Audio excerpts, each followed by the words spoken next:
Hello and welcome to the MHG podcast. Once again, life could be a little bit miserable, life could be a little bit dark, so we're here to bring you a little bit of light and hopefully plenty of Halloween joy. I'm here with the ghost of Christmas future at Halloween thingy, Stu. How you doing, Stu? Well, it's kind of blending two different tropes, but I kind of like it. Yeah, no, you could be like the Halloween thing and the Christmas thing could be you're the ghost who doesn't bring people presents. That's kind of... Stu Skellington, you could be. Stu Skellington. All right, let's go with that. Spooky Stu Skellington, there we go. Yeah. And Boo Radley. There we go. Oh, very good.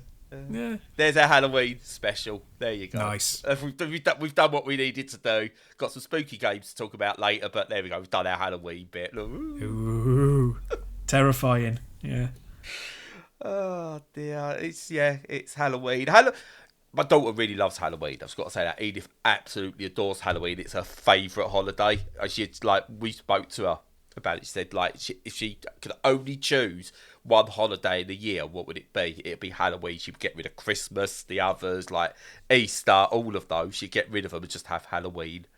Nice. I love it. I never used to give her monkeys, and it's a fun one, isn't it? It is fun. Yeah, and it's an excuse to watch a ton of horror films and horror shows and stuff. So yeah.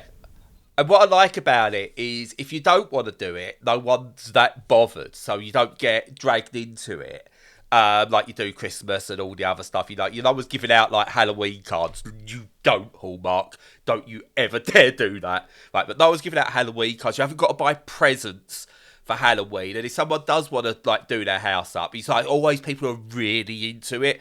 So I like you've got the rules now where you only go and do trick or treat on ones where it's obvious they're into Halloween. And so it's a much nicer holiday. I just think it's a lovely holiday. Apart from the 30th, obviously, because that's busy night up in the northwest. That much I do know, where it's mischief night. So, but yeah, no, Halloween. I've kind of not gotten into it. I won't dress up, Stu. But it's for the kids. I think it's brilliant. I think it's one of the best holidays because they've got to work for their presents. But yeah, they have. But like you say, it's good because like it's the only, I think. Well, okay, Easter maybe a little bit, where you buy stuff for yourself and for your own fun, rather than it be chuck a load of money at gifts that people don't want and probably won't use. Even that is becoming now giftable, though. It's like you get your Halloween chocolate, your Halloween present. The Halloween, sorry. No, don't, Hallmark, don't you dare. Easter, you get your Easter egg and then your Easter present and stuff like that. And even we've fallen into that trap because the other kids get it. So you kind of got to do it for your kid, otherwise they're left behind. And so Halloween's the only one. Yeah, I don't like Easter much. I love that time of year. I don't. But it's just a pain in the arse. And Easter cards, you can roll them up tightly and shove them up your nose or another orifice. So, you know. The favourite thing about Easter is you can turn around to strict Christians and you could go, that's the one that's based on pagan. Yeah.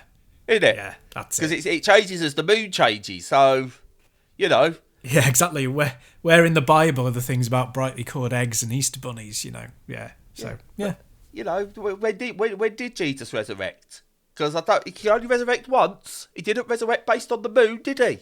So, yeah. You celebrate Easter when you want, but admit that you know, the witches and the pagans and everything like that, they're the real heroes here. Definitely. Talking of real heroes. Yep. I interrupted you. You're the real hero. Well, I was going to say, I am the real hero, so please worship me. When's Stu Skellington Day? That's what I want to know. But go on. Is this where we do our Stephanie Sterling thing? We're going to finish off now, guy, and please worship Stu. Yeah, I think we have to. Yes, there we go. Talking of worship, Oof. People worship video games, Stu. Yeah, they kind of do. They really do, don't they? Well, they're games console overlords. They like to worship those because at the moment, I believe Sony are the high worships with the Spider-Mans.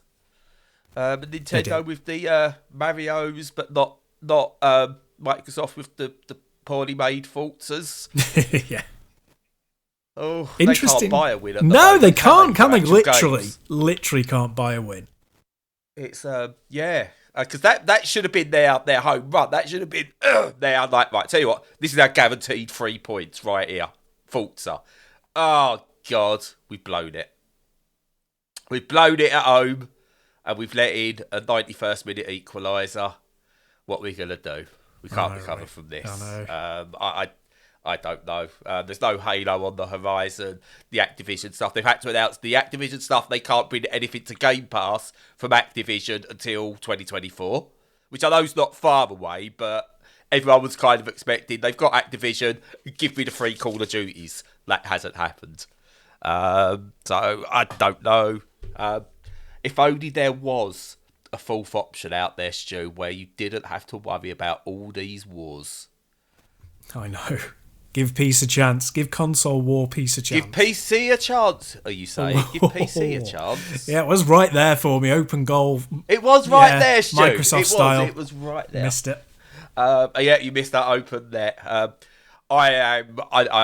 turning more as the weeks and months go on. I'm turning more into an arsehole when it comes to sort of like I'm PC now. I look at consoles and I just go, they're so limiting. You know, a PlayStation might be cheaper than a PC, like a fully decked out PC, but to play a feat, you got your Nintendo Switch, your PlayStation 5, your Xbox Series X. You're spending well over the cost of a single PC where you can play most of the games legally and pretty much all the games if you're willing to do a bit of corporate espionage. So, you know. Yeah, there's the exclusives that make it a bit challenging. Oh no, I might not get Microsoft ones. Yeah, there is that. Yeah, I like your Last of Us ends up on PC eventually as well, but yeah. As will Spider-Man 2. You know it's going to come because the other two have. I think literally the only ones that I'm worried about are Drive Club, which is dead in the water anyway, you'll never see again. But eventually that'll be emulated, so screw it. The Wipeout Amiga Collection. Sony are just leaving money on the table now. So I can imagine that at some point will come in. And Bloodborne. That, as soon as they announce Bloodborne for PC, that's instant millions into their pocket, I reckon. And I don't think they'd even need to do a 4K remaster of that. They could just go, there's Bloodborne for PC. Well, I know we're going off on a real tangent here, but it's probably worth pursuing a little bit. But my obviously huge PC guy. I prefer it to all the other platforms, basically. But even seeing some people get the Steam Deck and get kind of confused, even on the forum that we go on, where people are kind of more techie and have followed games for a long time, and still getting confused about compatibility and settings and stuff. There's still a big holdback for a lot of people from the PC, I think. And at the moment, we're in a really bad place as well, because we're in a place where they're not optimal. Games are not well optimized for PC at all. It's really, really bad. And like mostly because we're in danger of going really down a rabbit hole, but very, very briefly as I can make it. Unreal Engine 4, good, but needs a lot of tweaking to make sure that you don't have all sorts of problems with it, with frame rate. And Unreal Engine 5 is riddled with problems and really needs a lot of high-powered machinery to run it well. We've got problems with Unity. There's a lot of trouble in that space at the moment. And a graphics card cost, Jesus, they are so expensive. So if you're already into the PC marketplace or you want a Steam Deck, brilliant. If you're not in it, don't buy into getting a desktop gaming PC unless you really, really, really want to do it. That's my advice. I see. My PC, I've got a 2060 graphics card in there, an i5 something called other processor, and I know now that if I want to upgrade, I'm now at that stage where I've missed the boat, and I'm going to have to go new graphics card, motherboard, RAM, the lot. processor, I've got to go literally build a UPC. So that throws that out. But and this is where I think the Steam Deck is the best thing to happen to PC gaming for a long time. It's giving, for the first time, games developers something to target. Yep. Because they can go, right, so if we can build it and work on a Steam Deck, the other tweaks should be easier. Now, they're not all doing it. Metal Gear Solid Collection, case in point, is bad. Half the games don't work, and there's very little effort being put into them. However, I'm a sucker. I'm glad just to have them, and I know at some point someone will make them work, even if the official developers don't. Look back at Arkham Knight, for example. People made that work really well in the end. But it's we're going through the humps. I don't think that's going to be a case moving forward, because what will happen, I think you'll get Valve when they eventually do a Steam Deck 2 or an upgrade, whatever they decide to call it, because that's going to be interesting how they market a second Steam Deck. What they could do is then go, right, now we know what we're doing, we know this thing could be a success. We're actually going to get these shipped early, the specs shipped early to developers, so they can target this for future games rather than playing catch up. So I think the next Steam Deck and what happens from then, gives PC developers now that target that they get with consoles that they've never had before. So I think it will improve. However, not a conspiracy theory as such, but the PC market is still lesser in terms of valuation to developers than the console market. So their lead platforms are still consoles. So I still think that not PC games are just put out there with, we know there's a community out there that can do stuff. We can get to it later. We just got to get these consoles. We've got to get them on the Xbox and the PlayStation and the Switch where possible, because that's where the money is. But, because they'll get their cuts from the live services or the online services, Game Pass, PlayStation Plus, Nintendo Online, all that cut that goes there. Plus, they get a bigger percentage, I believe, per sale from those. So and they'll get more sales. Whereas with PC, it's all lesser. You don't get paid for online services because there aren't any paid for online services. There's no, like Valve, for example, they don't offer subscription services, etc. So there's less money there for them. But I can see that changing soon as the sales start to level off. Because at the moment, they may be losing 10-15% of sales on PC that don't go well. But if that goes up and that starts getting to, say, a 25% split and everyone's split equally, that's a lot of money to leave on the table that they've then got to try and bring back in. So, again, it's going to improve. We're just now we're in the trenches at the moment, so to speak, and it's up to us, or via the podcast, via other gamers on forums, to make the noise, to call out the bullshit where it's there, call out the poor ports, even if we personally like the game, and make sure that our voices are heard so they know there is a market there and they've got to start getting on top of it at some point. So, yeah, it will improve. That is a really big tangent, Stu. It really, really is. Well, yes, it is, but it is a good one. Yeah, and I agree. And I think, we're in a really weird space because of how much happened during COVID and how much disruption there was during COVID and how much the marketplace has been screwed up by Microsoft doing all sorts of weird acquisitions and spending money in the wrong places, as per usual, for the last sort of 10 or 15 years. And it will level out a little bit, which is good. But yeah, anything that kind of flattens and stabilizes. I like disruption, like positive disruption, but I think the industry needs a bit of stability at the moment. I think that's the key thing it needs. Yeah. Yeah, and I think the Steam Deck has just been in a good way, the biggest spanner in the works forever. Yes, it has. It's because changed. I say it's the first time they've had to go, fuck, PC gaming. Oh, right, okay. Linux? What? But the Valve have gone, no, look, you make it for Windows. Don't you worry. You just concentrate on how you want to develop it. We'll get it working on Linux. Because, recently, just to call out, like, EA just don't give a shit, right? Which is really bad, and they've got to start giving a shit about Linux. And they didn't care about the Nintendo Switch for God knows how long. like Burnout Paradise just flat out did not work on Steam Deck or Linux builds. Burnout Paradise Remastered, sorry.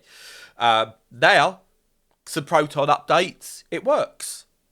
Still shows as unsupported because it's not updated because it's only on Proton Experimental at the moment, but all of a sudden that works. So the continuing work that is going on there, so EA haven't got to get involved at all. But Valve do the work and go, well, your game now works on this system that didn't work before. Valve have shown how that works with compatibility. Now, if we can get that with accessibility as well, we are well onto a great future for video games. As long as they don't try and monetize it. That's going to be the only downfall. If they try and monetize all this stuff, that's where the issues start to arise. But so far, I'm feeling really positive about the future, and all thanks to the Steam Deck. And when I said Steam Deck would change the face of gaming, people laughed at me, Stu. People went, don't be so stupid. But I'm right, Stu. As always, I've got a better hit rate than Stephanie fucking Sterling. Yep. You are the prognosticator of prognosticators. Definitely. Now, what have you been playing, Stu? We should probably get onto that, the core of the podcast today. Yeah, probably a good idea. There's a lot of games. Yeah, there's a good few to cover. And this one, the biggest one. So, Super Mario Wonder. Super Mario Brothers Wonder. Or Super Mario Bros Wonder, as you're supposed to say. Is it? I thought it was just Super Mario Wonder. No, Super Mario Brothers Wonder. Yeah. Huh. Yeah. Huh. Yeah. That's something new every day. Every day's a school day. It is, isn't it? Yeah, it's good. Or not, because school's horrible. But, yeah. No, school wasn't horrible. Well, primary school wasn't horrible. Secondary school was. But anyway. It was for me. I got bullied and tried to kill myself. Well, there you go. Exactly. But, Sorry. Just to change the tone of the... We're talking about Super Mario Wonder suicide. There you go. Yeah, let's chuck that in there. But, yeah. Go on, Stu. Save the podcast before it goes off tangent Okie dokie. So, yeah, Wonder. So, obviously, there's not really much point me going into how it plays in detail and, that sort of caper, because everybody and their gran is going to be talking about that, and everybody's played it, selling like hotcakes. So just talk around it a little bit and talk about some very personal experiences and oddities and stuff like that. I think is probably a better way to do it. So, yeah, first off, mic drop. This isn't in my top tier list of Mario games, right? So I've done a tier list, and I'll probably, if I can remember, link it to the podcast on Twitter. My top tier list is the likes of Galaxy, Mario 3, Mario World, Yoshi's Island, those. But with Mario games, Mario platformers, there's no bad ones. They're all good. It's just degrees of brilliance. And for me, Wonder has got a lot of stuff in it that's similar to, on the positive side for me, Yoshi's Island. So it's a bit of a departure. And on the slightly more negative side, Mario Odyssey, which I wasn't a big fan of. Now, I'm not saying Mario Odyssey is not great, because it is. It's just like... That's in people's god tier, isn't it, Mario Odyssey for some? So It is. And the thing is that, like Tears of the Kingdom, Nintendo AAA stuff is built on, and I don't mean this as a pejorative, but they're built on a gimmick. Mm-hmm. So they're built on something that is like a new, or at least an extremely streamlined, polished feature that we've not seen before or not seen in this context before. It's something that's, unique to Nintendo, at least in the way that it's been brought to a console. And right back to Majora's Mask or Metro, even just like Metroid, the first Metroid, just taking stuff and doing it in a different way. And that's what they did with Odyssey. And I didn't click with it, but loads did. Doesn't mean I don't think it's a great game. But the same's here really. And I think for me, the fact that it's not that difficult, and which makes it a bit shorter, and that not lack of challenge, but that lower challenge where the challenge comes in the extras rather than in the main game. Yeah. That on its own is not a problem, because I like a romp. Yoshi's Paper World or whatever it was called was a romp. Too easy in a way, but I still loved it. So that in itself is not that much of an issue, but the levels are kind of built around a different gimmick each time, which was very much the core of Odyssey and was slightly what built Yoshi's Island. And it's that kind of, you've got a few vectors of change, and in this one it's the Wonder Seed. So when you get the Wonder Seed, the level changes into something different, and it's, yes, it does. It's a cracking idea, and it's really good, and most of them I really enjoy. But there's that kind of through thread of, right, okay, we're focusing on 2, let's say, power-ups, or just 1 power-up, or an iconic power-up, like, the raccoon suit in 3, or the cape in 4, Mario World. Or laying the eggs and spitting the eggs in Yoshi's Island. They've actually created a few power-ups, and they've also split some powers off into things that you can choose in a menu. It makes it a bit more diffuse, and a lot of people will like that. So it's not just, I've just got to go and grab the Tanuki suit and everything will be fine. It's more of a strategic, I can pick this thing for this type of level. If only that was the ethos for life. Indeed. By the way, Indeed. I've just got to go and get the Tanuki suit and everything will be fine. Stu. I know, it'd be great. But yeah, so the power-ups in this I think are okay, but nothing special. I won't go into them because I know most people have seen them in the trailers, but I don't want to do any spoilers. Yeah. But I'm not. They're fine. They're good. You enjoy them because you enjoy playing the game, and you enjoy playing the game because the core of the game is fantastic. They've tightened up the controls from what they lost in the new Super Mario Brothers games, of which I played all 4, and I know that the 3DS ones were only a variant on the Wii ones and the Wii U ones, but they were games in their own right. So it's 4 whole games. It controls way better than those. The controls are peerless. The graphics are fantastic. The audio's great. The music's okay, not amazing. But the presentation's perfect. There are some fantastic ideas in there. Core thing is, to me, it feels more scattershot than Galaxy, which also, like Odyssey, threw a lot of ideas at the wall. But I think that Galaxy tied them together in a way that was genius, whereas Odyssey tied them in a way that was a sort of bit haphazard. So yeah, it's like absolutely brilliant game. It's one of the games of the year. It deserves all of its success. Personally, for me, it's not S rank, it's A rank, and that's all I can say really. Which is fair enough. So, couple of thoughts. So your tier list, my tier list, Mario 3 and Mario World are my god tier, absolute god tier. And they are the only ones in my god tier. They stand out from every other Mario game by a long shot for me. Both of those, Mario World is in my top 3 all time along with Tetris. That will stay there, I don't care. Yeah. And like Mario 3, that will hover depending on what mood I'm in and stuff like that into that top 10, top 20, whatever. But it's there. Everything else is A tier for me, not because they're bad, but because they're just like they are. No game has ever touched those 2 for me. Mario Galaxy, I struggled with. Now I can see it's a great game.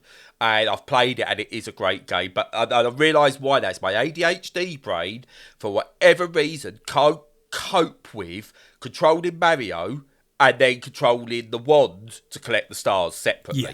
Cannot cope with that one iota. And all I hope for is one day a remaster, remake, whatever of that, where that side of it is automatic. Where it just goes, I will collect all the stars for you. You just go and enjoy it.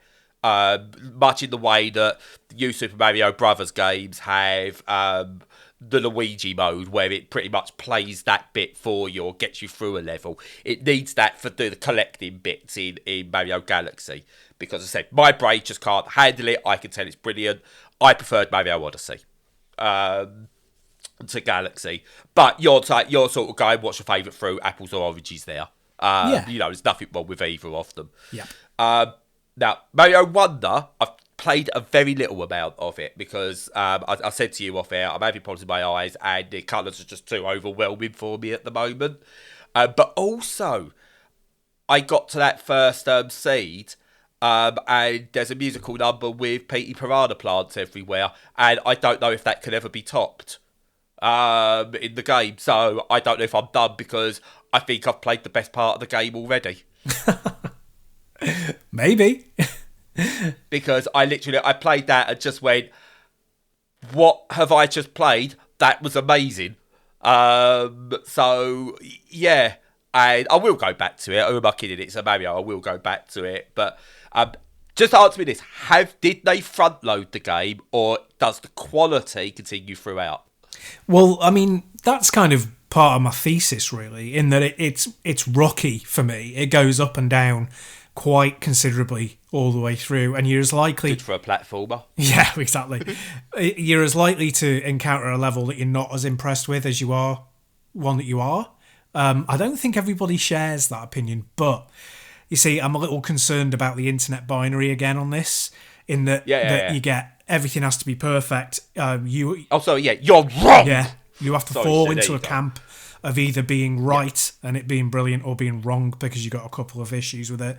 And then 6 months down the line, you get all of your, op-ed pieces that go, were we wrong about Wonder?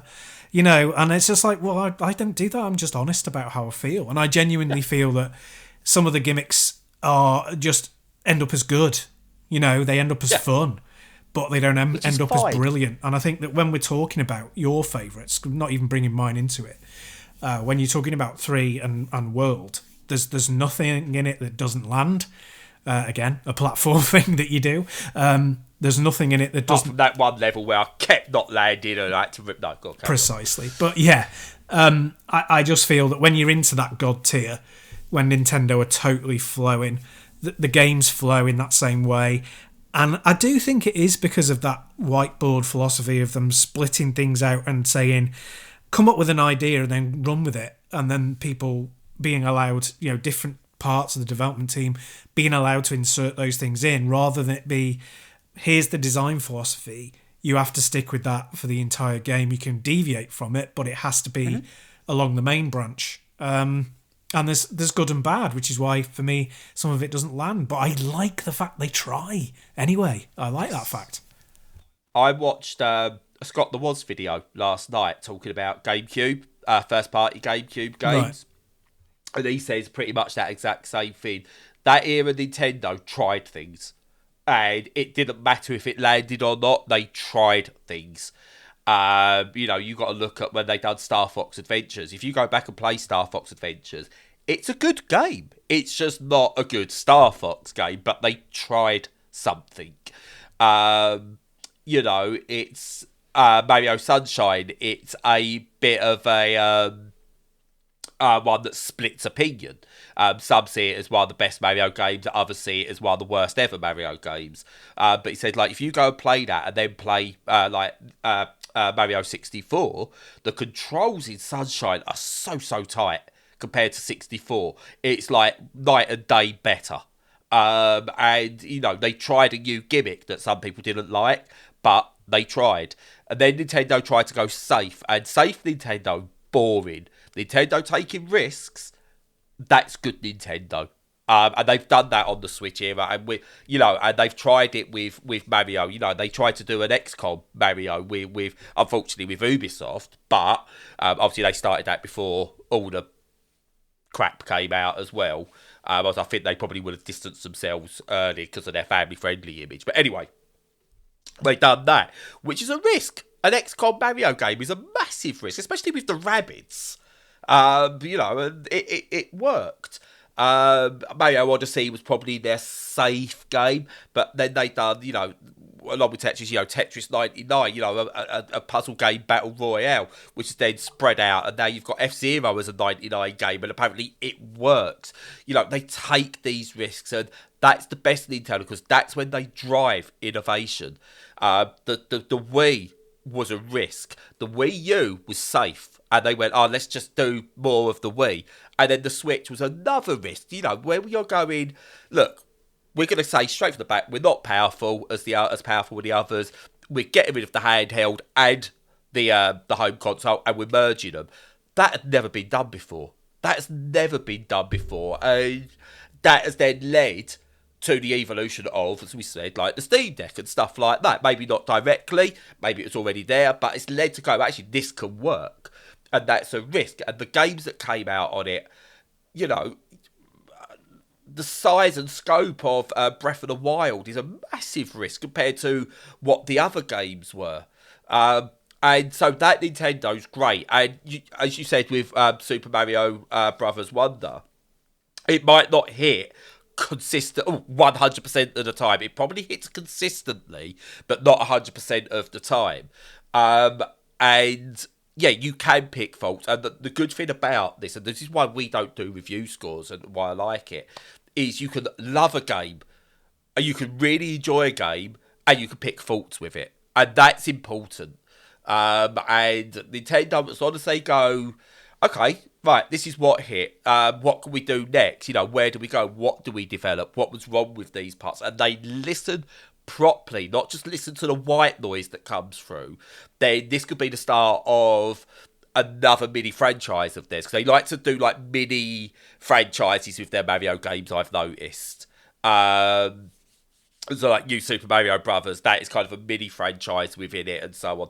So could we get a Mario Brothers 1 to 2, or do they take the good ideas from this and split off completely again?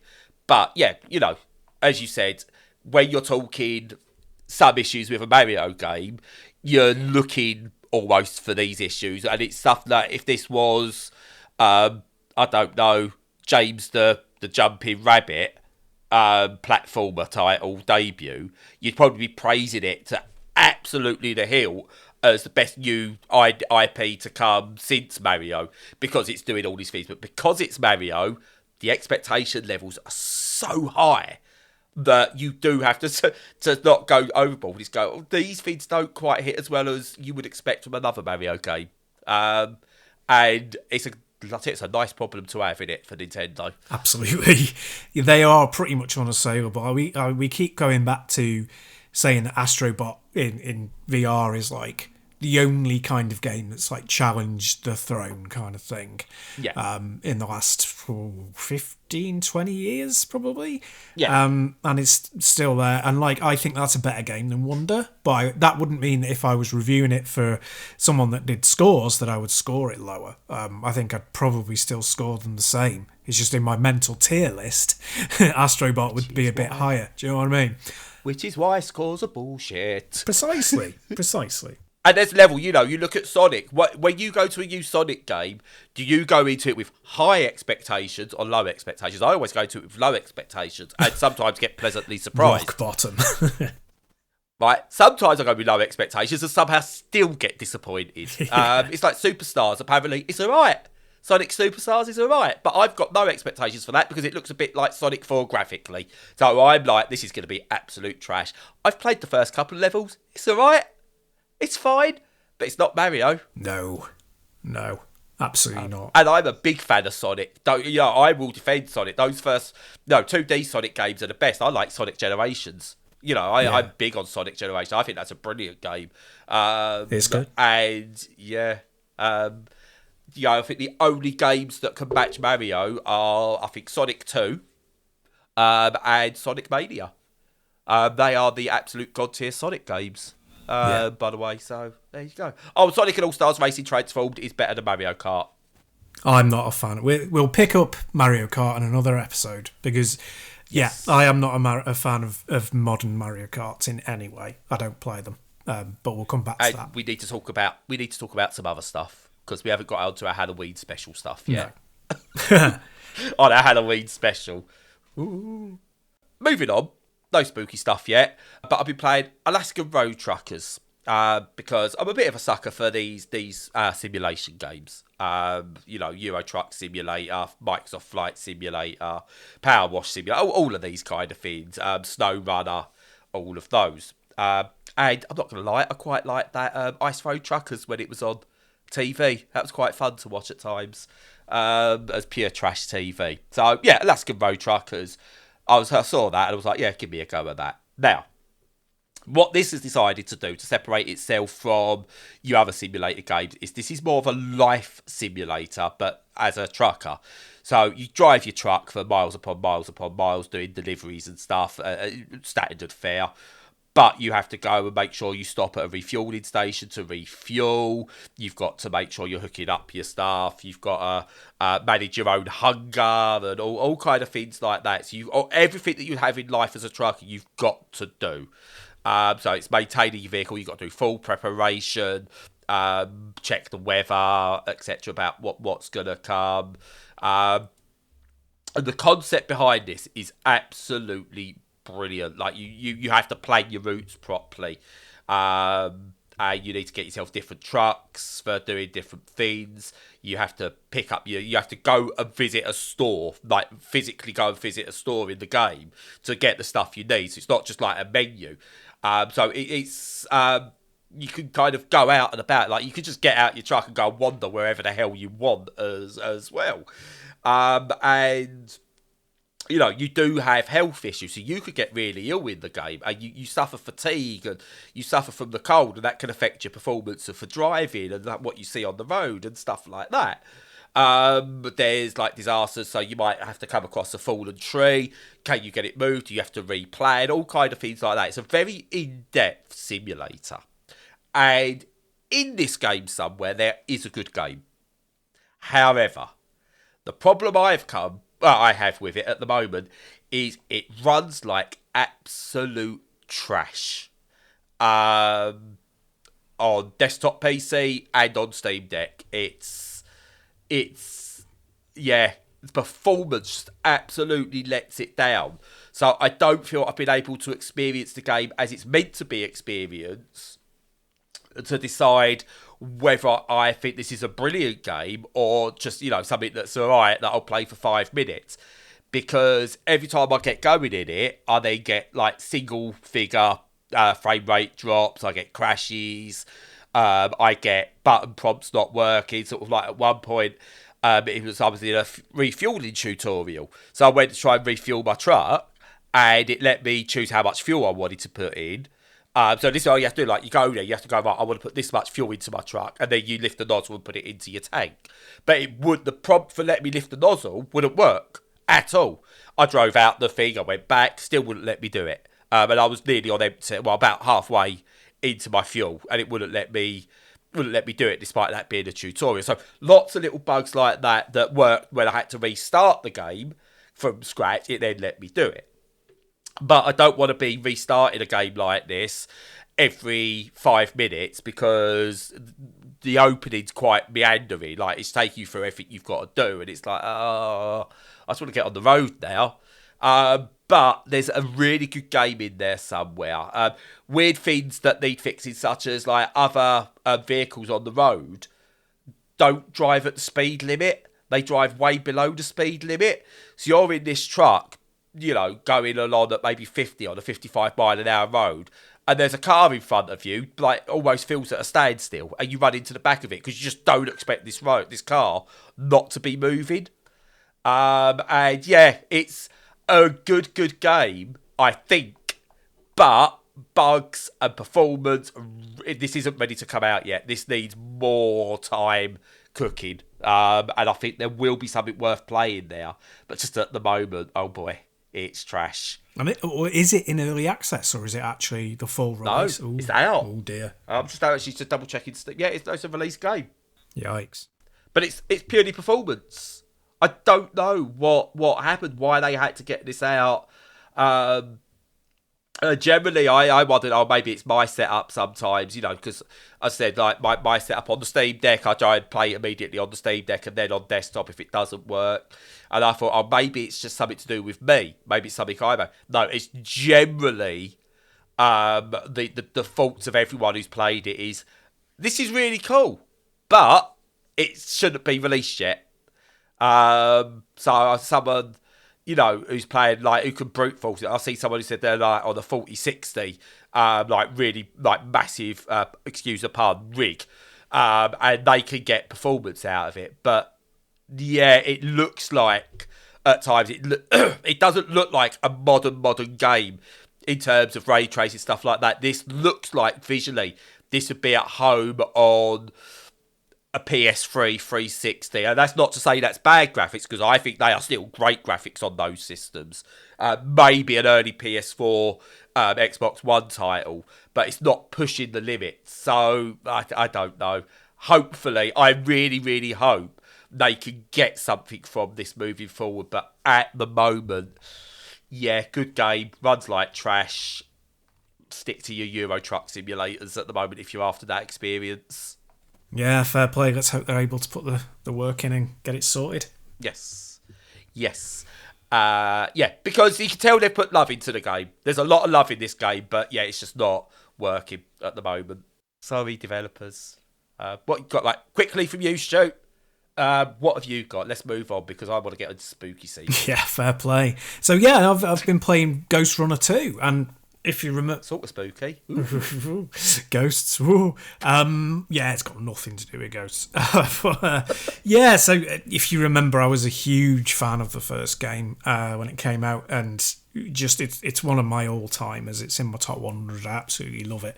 So I kind of stumbled a little bit with the new one as I started with it, because it's kind of very different in a way, which, you know, you'd think it would be very difficult to be very different, but it's got a real change in the core loop, which is good. I think I'm falling on the side of good.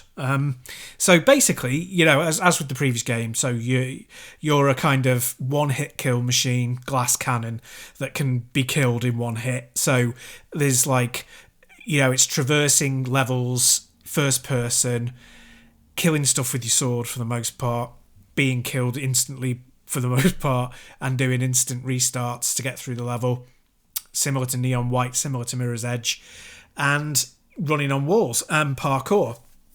And what this adds is a lot more regular kind of level traversal platforming that you'd expect from a, you know, Mario game, from a Metroid. It's much more like a 3D Metroid than the previous game.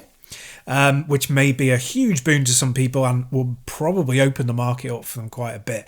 So what I mean by that is not necessarily backtracking, because there doesn't seem to be much of that, but there's much more kind of press this to open this door and use this lever to create this action and kill this enemy who's protecting this thing. Whereas the previous game was like, you're in an arena, you're bouncing around the arena and killing stuff, and then it opens the door to the next stage. So it's more sophisticated in that way. It starts off even more brutally hard than the previous game, which you think, how is that even possible, Stu? But they've managed it, and it is so hard. Really, that you have to... There is normally kind of... And this is probably a caveat as to why it may not end up being as good as the previous game. Or might do. We'll see. There might only be one proper way to do a level now, I think. And I'll give you a very, very brief example of why. So there was one section I was doing where I had to go from a platform that disappeared after time, you know, very Nintendo, onto a wall run, which you can only keep for a few seconds, whilst then jumping off that, using another button to grapple, then using the slow-mo to make sure I could still make the jump. Then when I landed, I had to parry immediately an attack while still maintaining enough speed to get past a button that I've pressed to open a door to get through without being killed. And then there were 3 melee enemies that I had to immediately parry as well. And that all happened in the space of 5 seconds. Okay? Nope. So that is the level of difficulty, and that requires both thumbsticks all the time, and it requires, you know, numerous button presses over several different buttons. I don't personally think you can do that with taking your fingers off the sticks. But get this, on the PC at least, there's no control option where you can have all the buttons that you need for rapid action on the triggers and bumpers. Whichever one you choose, even the bumper jumper option, they always put one of them onto a face button where you have to take your finger off the sticks. So for me, that is a complete no-go. So I've gone purely 100% onto Steam Deck to play it, so I can assign stuff to the back buttons and never have to take my finger off the sticks during combat.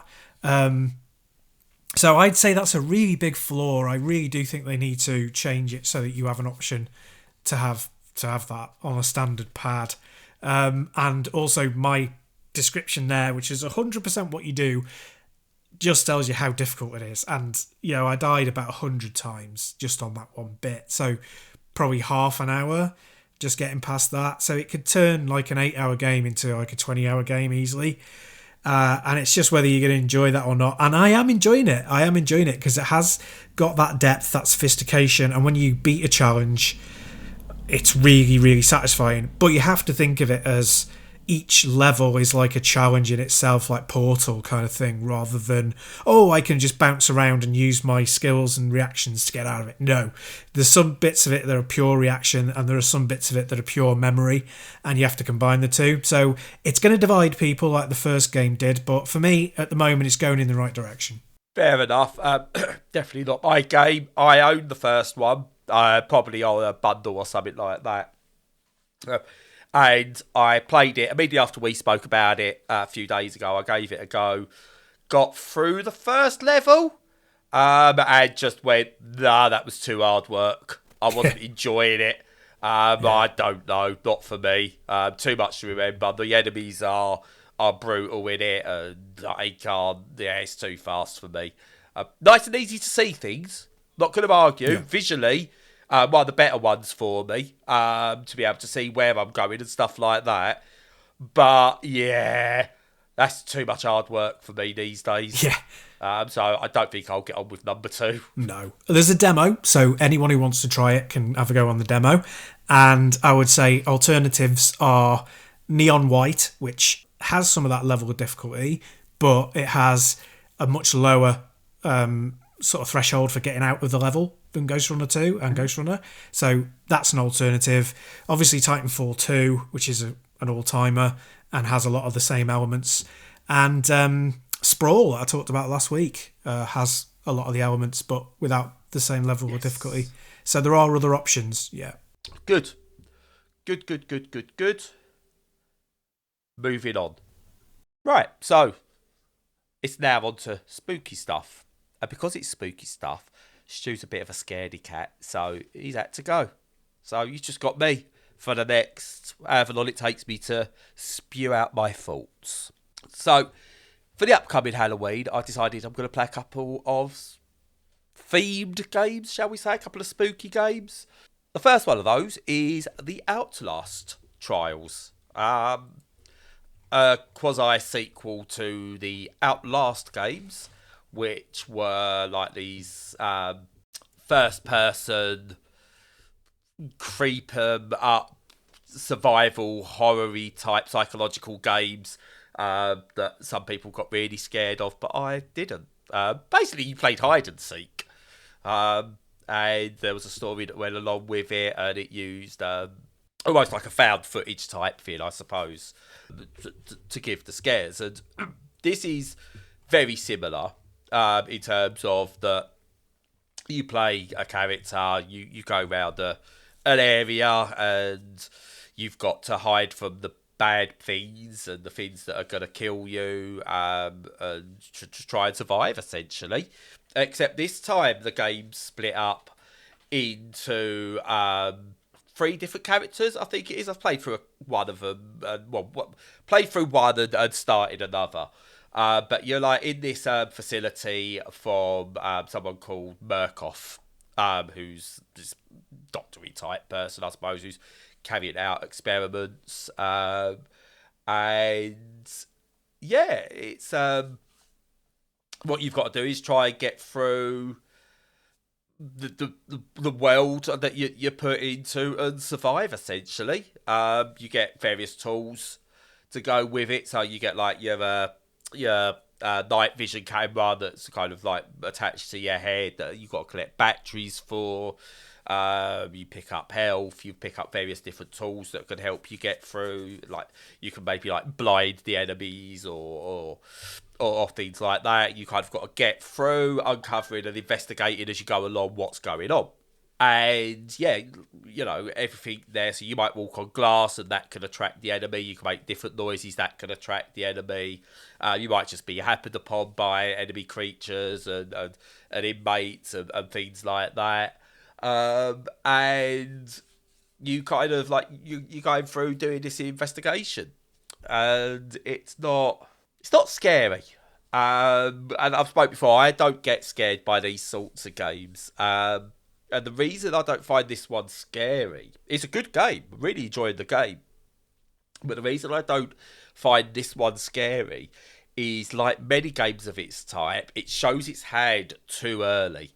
It shows the jump scares, and it's like, oh, you're being chased. It's at its best, these games. And the first Outlast, I think, did this like early on, at the very first, I think 20-25 minutes of it, where you didn't know what you was doing. You drove up to the facility, like the hospital, whatever it was at the time. I've got to go back a few years now. You went in, you didn't know what was going on, and you was like lots of things in your sight, lots of noises, and it didn't show its hand, and that was unsettling, and that got to me a bit. That made me tense up a bit as I was playing, and then it showed its hand. There was jump scares and blah blah blah blah blah, and it was like, okay. But I'm kind of, yeah, right, okay, I'm fine now. It's done its thing. I know I've got to expect jump scares, and don't get me wrong, a jump scare is a jump scare. It doesn't matter how unscared you are. Something jumps out at you, you're going to partly go, oh God, I wasn't expecting that. Even when you're expecting a jump scare. This has plenty of jump scares, but what I really want from something like this, the meat and bone something like this, is the psychological side of it. I played a few years ago on stream a game called Insound Mind, I think it was, that did carry that psychological aspect to it and didn't show its hand and made you feel uneasy throughout the playthrough. So it can be done. But this tries to do things to try and scare you. And I think when a game tries to scare you for that effect, it doesn't always work. Now, don't get me wrong, there are some people out there that are absolutely terrified by anything like this. But I can see the logical nature of it, and it just doesn't work in many respects. The kills are quite gory, quite fun, in all fairness. And some of the ideas behind it, so, you know, there's what's like a good cop, bad cop system. It describes it as in the game, where it tries to get you. It tries to teach you things. It tries to give you a message in a way. So what it's done well is, like, some of the best evil villains in games and in movies are the ones where there's a grey area to them. It's not just, oh, I just want to take over the world for taking over the world's sake. That becomes an issue. What you get is where there's some ambiguity to it. So it's kind of this is trying to go like, here's the ideals of the old world. This is where I feel the world should be going. So, you know, there's an ideology behind it that it wants to try and say, this is why this person's doing this thing. And it works. I think that all works really, really well. But it's kind of then wrapped up in a, jump scare. Very much like, I think the same, I'd say probably with like The Evil Within, where that just became, that you know what's coming after you now. It's just hide. Make sure you're hiding correctly and stay aside.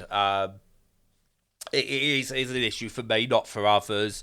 But that being said, the gameplay in the Outlast Trials is very, very, very good. The hide and seek mechanics, I think, work really well. I think this is almost, for me, a better video game adaptation of the Saw franchise than Saw's ever put out, like the Saw games have ever put out, in many respects. It tries to do some psychological things that work in places. So I'm not going to lie, I didn't go like, psychological bits over, I'm now fully at rest. There's a couple of bits where it builds up tension and things like that, and it does work where I felt myself tensing up, going, right, nothing's happened for a bit, or okay, I've got to go and do this. That's too far in the open. I don't want to be this far in the open because something's going to come for me. I know it's going to happen. So it does do the little bits, but because I know something's going to come and get me, therein lies the issue at times. Whereas for me, if it had that slight beat of something might come for you and it doesn't, that would make me a lot more frightened and a lot more on edge. But that being said, the right circumstances, middle of the night, headphones on, Steam Deck in hand. By the way, it runs brilliantly on the Steam Deck. This is one of the better horror games that I've played. I've only played the single player. There is co-op and multiplayer in it. You kind of go through it, and the single player is brilliant. I don't know how it works with co-op. Hopefully, maybe get a chance at some point to try that. But yeah, do you know what? I don't get scared. But this is a really good game in its own right. So it's not based itself on let's just go for scares and that'll do. It's got the scare. It tries to do the scares, but it's built it around a solid game. And that's the thing with the Outlast games as a whole, is that, yes, the scary side of it is the hook, and that doesn't affect me too much, but they're solid games. Whereas I played, let's say, like Blair Witch, for example, wasn't a very good game. So the scares don't work and the game doesn't hit because I got bored. But yeah, no, this has got the... Tries to do the scares, doesn't always hit with the scares, but it's a solid game behind it. Recommended for a nice Halloween jump fest, I suppose. Yeah, Outlast Trials. Moving on, my other Halloween game I played is a demo. Got sent this to preview. It's not actually out until next year, but it's called a Cabernet by Party for Introverts. What you've got here is a story-driven vampire story. Really, I can't think of a better word for it. Yeah, it's basically you play a young woman who, at the start of it, is dead, and you get given a series of questions. Like people describe you at your funeral, and you have to you go, she was a promising artist, and it will add to your stats based on what you decide you was at the time. And then you kind of find yourself woken up in a basement, and you get like different choices you can make that might add to your stats, allow you to level up your character. But you're kind of left in the dark a little bit as to what it is. Now, if you know it's a vampire thing, you know you're going to end up being like part of the vampire community. But you go out and it's set in this very aristocratic thing. So you go, there's this like aristocrat party going on, and everyone's very well to do, but they're vampires, and you kind of like you discover that you've been bitten and you are a vampire now yourself. And it's all conversation driven, point and click in places, and you're playing it and you hear different conversations, and you kind of decide how you want to go. What journey do you take as someone who has just been turned undead?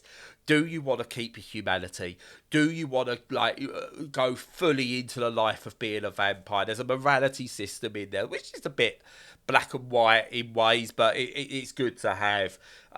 So you can feed on your victims as you go, and you could decide how much feeding you'll do, and that can affect your morality and how far you turn to the dark side, so to speak.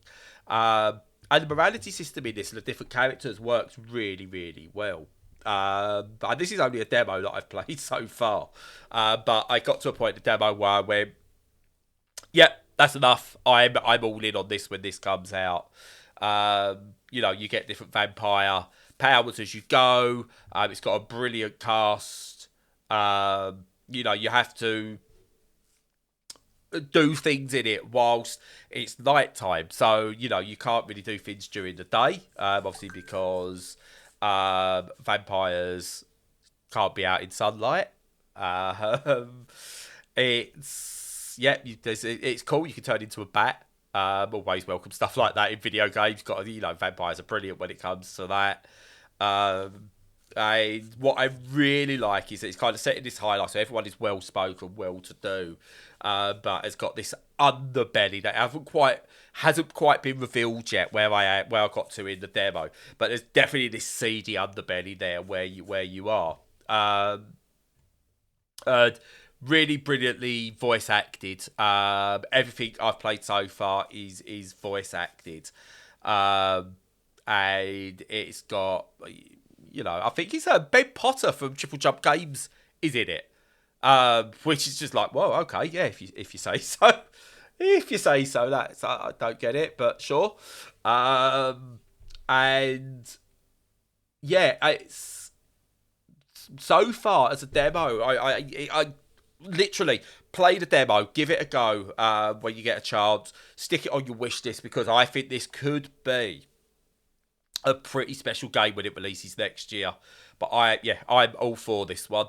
I wasn't expecting much. Oh, visually as well, it's kind of got this really nice gothic art style to it, but it feels like it's a serious graphic novel in its visual style that works really well, and it kind of gives you that sense of high life, high society to it. And then like the gothic nature of the actual vampirism that goes with it is all there. Yeah, but it's really, really good. The demo I've played is enjoyable. I want to play more, and it's done exactly what a demo should do, and that's Cabernet coming out next year. Just quickly before I finish off, and let Stu come back in. Couple of games I spoke about last week I just want to follow up on that I've had more time with. Firstly, City Skylines 2. I think I mentioned some of the issues with performance and stuff like that. The devs are fully aware, and it is something they are working on. The game's massive. I think they set themselves up such a high target that it's going to be very difficult for them to reach it. Now, I've not had any game-breaking bugs, but I generally play cities in very small chunks. So I'll build an area, zone it, do my little bits of beautification that I like to do, and then that's me done for a day. Whereas I know a lot of people who played for longer have come into some really performance issues, crashes, etc., etc., etc. So your mileage may vary, but as I said, it's definitely not a Steam Deck game. 100% you have to play this on a pretty beefy computer. Now, I would argue my 2060 i5 is just about coping.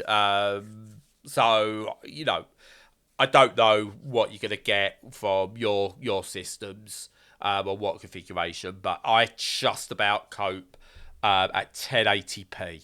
I've got a 1440p monitor, but I play at 1080p, and I can get, I think it's like medium settings on it, which is fine for what it is. But they have promised there will be some updates. They are going to make sure it does work as well as it can, and their track record suggests that they will. I think all their games, even going back to Cities in Motions, run badly to start with and improved. City Skylines definitely started badly and improved. I know some people have got issues that there's going to be no Steam Workshop. They're doing their own mod system now.